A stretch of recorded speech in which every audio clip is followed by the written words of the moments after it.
बहुत धन्यवाद। अब हम माननीय मंत्री जी से आग्रह करेंगे कि वे आज का अपना संदेश हमें सुनाएं। माननीय मंत्री जी।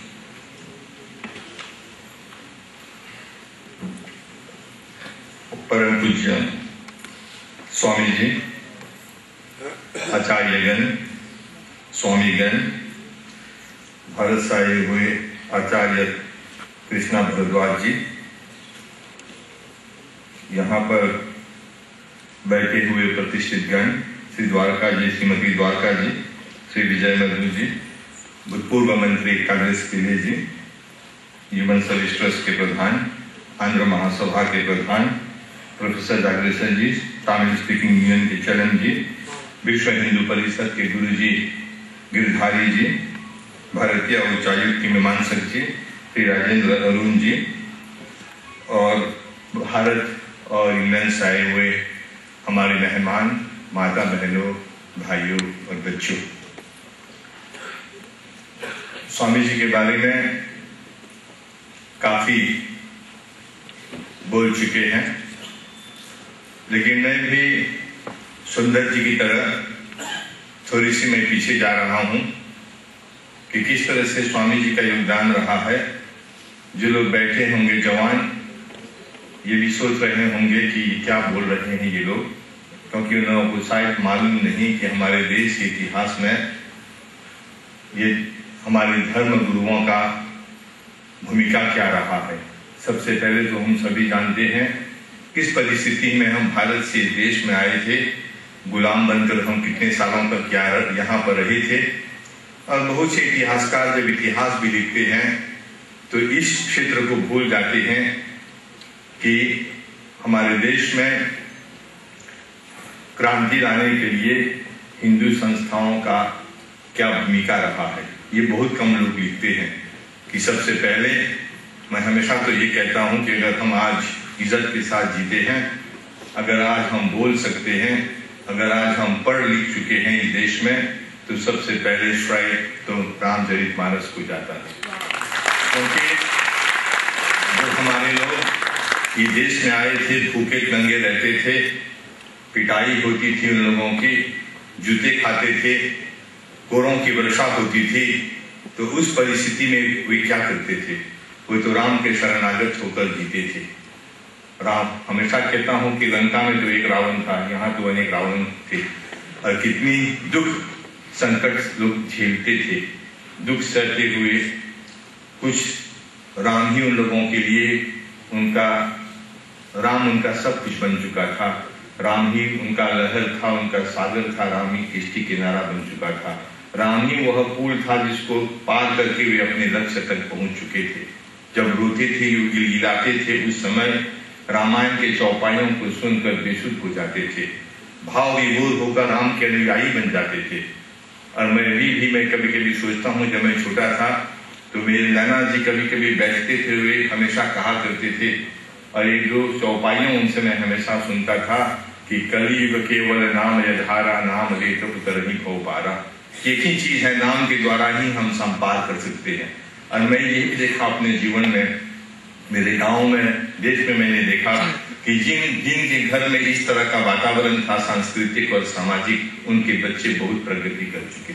जिन घरों में सत्संग चलता था उस समय, आज देखो 100 साल के बाद उनके बच्चे आगे बढ़ चुके हैं। तो इसीलिए मैं कहता हूँ कि इन सबका बहुत अच्छा छाप था हमारे समाज में। उस समय लोग गिरते समय, पिघलते समय, आघात सहते समय, जलते समय, कटते समय वे राम को ही पुकारते थे, और राम ही उन लोगों के लिए उनका परम मुक्ति था, परम प्रीति था, परम आराध्य था, परम गुरु राम ही था। तो पहला तो ये हुआ रामचरितमानस। और दूसरी बात, हमारे देश के इतिहास में ये नहीं भूल पाएंगे कि आर्य समाज का योगदान कितना रहा। बड़े बड़े आर्य समाज के योद्धा हमारे देश में आए, हमारे लोगों के बीच में काम किया। गांधी जी के बाद डॉक्टर मनीलाल, ये दूसरा कारण हुआ कि बड़े बड़े लोग आए। और उसके पश्चात हमारे देश के ही कितने बड़े बड़े सेना उत्पन्न हुए, बड़े बड़े त्यागी, वासुदेव विष्णुदयाल जी, सुखदेव विष्णुदयाल, चाचा राम गुलाम, और उनके साथ अनेक ऐसे बड़े बड़े लोग आए। नाम लेना तो मैं भूल जाऊंगा सभी का नाम, लेकिन उसको हम कहते हैं मिशनरी एज। एक तो राजनीति का काम करते थे, राजनीति का काम करने के साथ साथ वो लोग धर्म का काम भी करते थे।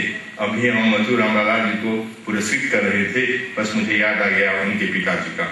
उन्होंने भी अपने जीवन में कितना क्रांति किया था। आदमी का वो चिल्ड्रन नाम का एक संघर्ष उन्होंने किया था, और उन्होंने भी बहुत धर्म के लिए, संस्कृति के लिए उन्होंने भी बहुत त्याग किया। तो इसीलिए उस समय हमारे देश के इतिहास में ऐसे बड़े बड़े लोग आए और धर्म का बहुत ही प्रभाव रहा।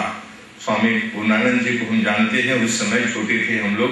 अभी तो कीर्तन भजन सभी लोग करते हैं, उस समय कौन करता था कीर्तन भजन? सही बात है, कर्पूर गौरव में आरती करते थे भगवान शिव का, उसके अलावा कुछ याद नहीं आता था। लेकिन स्वामी जी जब आए तो मुझे याद है, मैं बहुत छोटा था, तो किसी ने हमें बताया कि स्वामी जी आए हैं, वही नाचता है मंदिरों में। तो दूसरे दिन हम लोग गए थे स्वामी जी को नाच देखने के लिए। बच्चे थे, सुने कि स्वामी जी आए हैं मंदिर में, नाच चल रहा है, तो बच्चे थे, सोचा कि चलो देखना। जब वहां गए तो फंस गए, क्योंकि वे सिखा रहे थे श्री कृष्णम शरणम मम।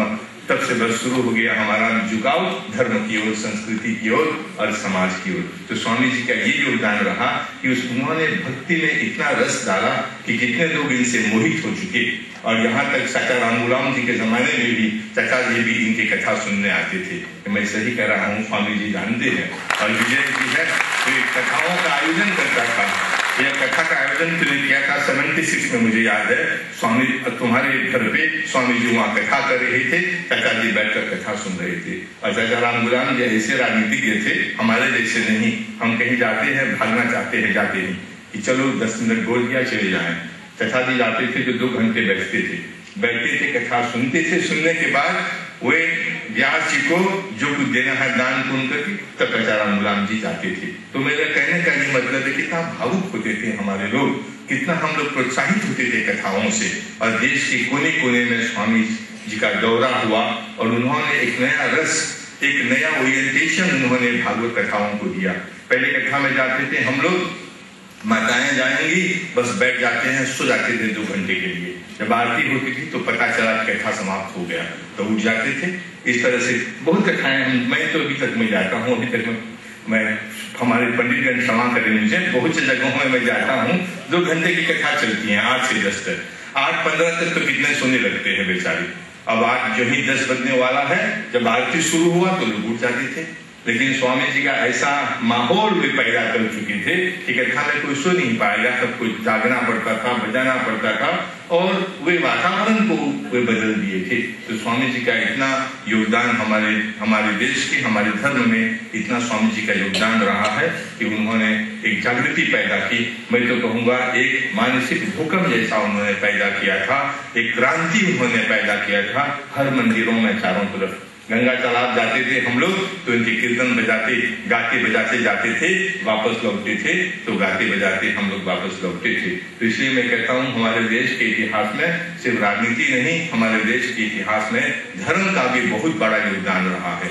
और सिर्फ यही नहीं, हमारी खुशी की बात है कि हमारे समाज में बहुत बड़े बड़े लोग ऐसे हुए हैं कि जिन्होंने अपने जीवन दान दिया है समाज के लिए। भावे जी कहते हैं 5 प्रकार के दान है। एक को भूदान कहते हैं, एक को श्रम दान कहते हैं, एक को जीवन दान कहते हैं। स्वामी जी ने अपना जीवन दान समाज, हिंदू समाज के लिए दिया।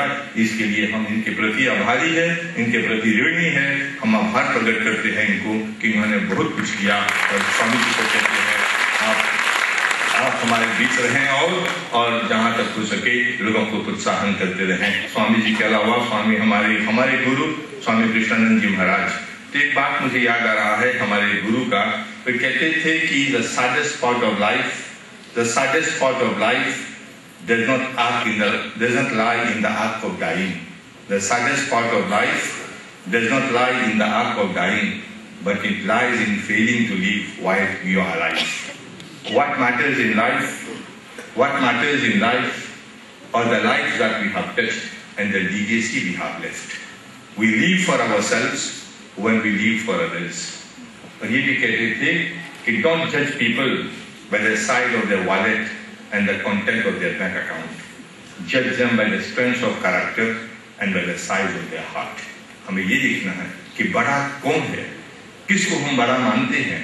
जिन लोगों ने समाज के लिए सब कुछ अर्पित किया, जिन लोगों ने औरों के लिए सब कुछ किया, और इसीलिए इनको हम बड़ा मानते हैं। बड़ा तो उनको नहीं मानते हैं जो पूंजीवादी है, पैसे बहुत है। ऐसे तो जुए खेलने वाले कितने बड़े बड़े मल्टी मिलियनेयर है, कौन पूछता है समाज में उनको? समाज में उनको पूछते हैं जो बड़े हैं, जो कुछ समाज के लिए किया है। तो ऐसे लोगों के सामने आज हम नतमस्तक है और इन स्वामी जी की ओर सुरहिम कि सारे हमारे समाज के जितने कार्यकर्ता है। हमारे गुरु जी का नाम मैंने लिया, गिरधारी जी, जो विश्व हिंदू परिषद के प्रमुख है यहाँ पर। उन्होंने अपना जीवन पूरा दान समाज के लिए किया।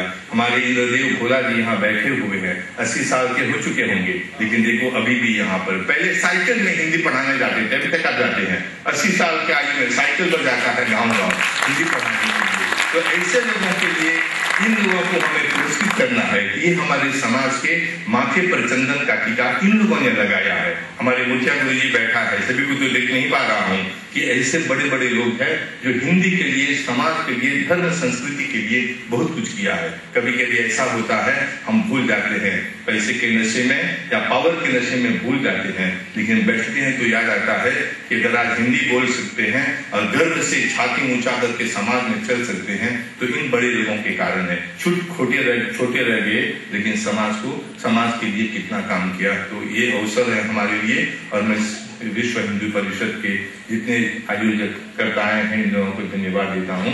अभी हमारे अरुण जी है, आज देखो इन्होंने नया स्टाइल लगा दिया है रामायण में हमारे देश में। इस स्टाइल से रामायण का भाषण करता है और हमारे बच्चे इनको जानते हैं। तो इस तरह से हमारी खुशी की बात है कि हमारी समाज हिंदू समाज में, धर्म में ऐसे कार्यकर्ता बहुत है। हम आशा करते हैं और मैं अपनी ओर से, हमारी सरकार की ओर से, हमारे प्रधानमंत्री की ओर से हम स्वामी जी को धन्यवाद देते हैं। और एक बार ओम शांति।